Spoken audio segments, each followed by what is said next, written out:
ತಾಲೂಕು ಆಡಳಿತ, ಆರೋಗ್ಯ ಇಲಾಖೆ, ಮಹಿಳಾ ಮತ್ತು ಮಕ್ಕಳ ಕಲ್ಯಾಣ ಇಲಾಖೆ ಹಾಗೂ ರೋಟರಿ ಸಂಸ್ಥೆ ಇವರ ಸಂಯುಕ್ತ ಆಶಯದಲ್ಲಿ ನಗರದ ಸರ್ಕಾರಿ ಜಯಚಾಮರಾಜೇಂದ್ರ ಆಸ್ಪತ್ರೆಯಲ್ಲಿ ಪಲ್ಸ್ ಪೋಲಿಯೋ ಕಾರ್ಯಕ್ರಮ ಆಯೋಜಿಸಲಾಗಿತ್ತು.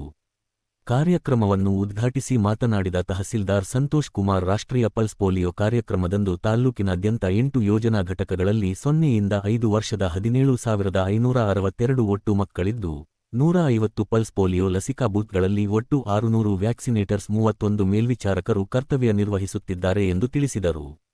ಈ ಸಂದರ್ಭದಲ್ಲಿ ಜೆಸಿ ಆಸ್ಪತ್ರೆಯ ರಕ್ಷಾ ಸಮಿತಿಯ ಸದಸ್ಯರಾದ ಹೇಮಂತ್ ಕುಮಾರ್, ಎಂವೈ ಖಾನ್, ವಿಭವ್, ಮಂಜುನಾಥ್, ರೇವಣ್ಣ, ಶಿವಕುಮಾರ್, ರೋಟರಿ ಸಂಸ್ಥೆಯ ಸಹಾಯಕ ಗವರ್ನರ್ ಬಿಕೆ ಯೋಗೀಶ್ ಚಾರ್, ಇನ್ನರ್ ವೀಲ್ ಕ್ಲಬ್ ಅಧ್ಯಕ್ಷೆ ರಂಜಿತಾ ವಿನಾಯ್, ಕಾರ್ಯದರ್ಶಿ ರೇಷ್ಮಾ ರೈ, ಶ್ವೇತಾ ಅನಿಲ್, ಶ್ವೇತಾ ಮೋಹನ್, ಹೇಮಾ ನಾಗರಾಜ್, ಕಿನ್ನರ್ ವೀಲ್ ಕ್ಲಬ್ ಸದಸ್ಯರುಗಳು ಸಂಧ್ಯಾ ವಿಶ್ವನಾಥ್, ಸರಸ ಮಲ್ಲೇಶ್, ಓಂಕಾರಮ್ಮ, ಜಮುನಾ, ಆರತಿ ಮತ್ತು ಇತರರು ಉಪಸ್ಥಿತರಿದ್ದರು.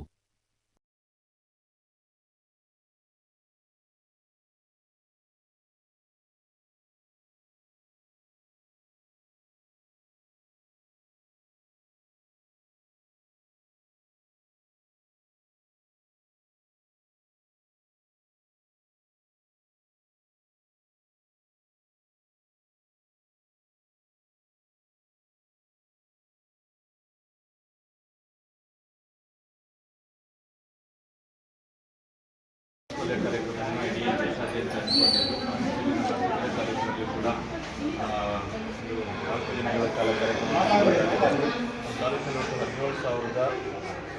17,562 ಜನ ಮಕ್ಕಳುಗಳಿದ್ದಾರೆ. 150 ಜನ ವ್ಯಾಕ್ಸಿನೇಟರ್ಗಳಿದ್ದು ಕೆಲಸವನ್ನು ಮಾಡ್ತಾ ಇದ್ದಾರೆ. 150 ಬೂತ್ಗಳಿದೆ. 600 ಜನ ವ್ಯಾಕ್ಸಿನೇಟರ್ಗಳು ಕೆಲಸವನ್ನು ಮಾಡ್ತಾ ಇದ್ದಾರೆ. ಸೊ ಇದಕ್ಕೆ ನಮ್ಮ ತಾಲೂಕಲ್ಲಿರ್ತಕ್ಕಂಥ ಎಲ್ಲ ಮಕ್ಕಳುಗಳನ್ನು ಕೂಡ ಇವತ್ತು ಪಲ್ಸ್ ಪೋಲಿಯೋ ಕಾರ್ಯಕ್ರಮದಲ್ಲಿ ಭಾಗವಹಿಸಿದೆ. ಎಲ್ಲೂ ಕೂಡ ನೋಡ್ಕೋಬೇಕು. ಸಾರ್ವಜನಿಕರು ಸದುಪಯೋಗವನ್ನು ಪಡಿಸಿಕೊಂಡು ಪೋಲಿಯೋ ಮುಕ್ತ ಭಾರತ ಈಗಾಗಲೇ ಘೋಷಣೆಯಾಗಿದೆ. ಮತ್ತೂ ಕೂಡ ಮುಂದೆನೂ ಕೂಡ ಬರದೇ ರೀತಿಯಲ್ಲಿ ನಾವೆಲ್ಲೂ ಕೂಡ ಕೈ ಜೋಡಿಸೋಣ ಎಂಬುದಾಗಿ ಹೇಳ್ತಾ, ಸೊ ಈ ಒಂದು ಎಲ್ಲರಿಗೂ ಕೂಡ ನಾನು ಧನ್ಯವಾದಗಳನ್ನು, ಅಭಿನಂದನೆಗಳನ್ನು ತಿಳಿಸ್ತೀನಿ. ನಮಸ್ಕಾರ.